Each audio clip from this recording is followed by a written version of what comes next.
Ang Roma chapter 16 verse 20 ay nagsasabi, ang Diyos ang bukal ng kapayapaan.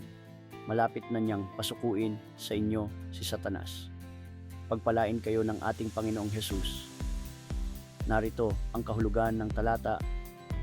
Ang talatang ito ay nagpapahayag ng isang pangako ng tagumpay laban sa kaaway, si Satanas. Ang Diyos ng kapayapaan ay ang Diyos na nagbibigay ng kapayapaan sa mga sumusunod sa Kanya. Ang Kanyang kapangyarihan ay mas malaki kaysa kay Satanas at siya ay magtatagumpay sa huli. Ang ilalim ng inyong mga paa ay isang simbolo ng kapangyarihan at pagtatagumpay. Nangangahulugan ito na ang mga sumusunod kay Kristo ay magtatagumpay sa lahat ng pagsubok na kanilang haharapin. At ito ang paglalapat sa ating buhay.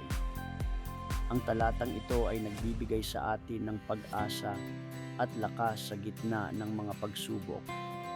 Kahit na tayo ay nakikipaglaban sa kasalanan at sa mga tukso, ang Diyos ay nasa ating tabi at siya ay magtatagumpay sa huli.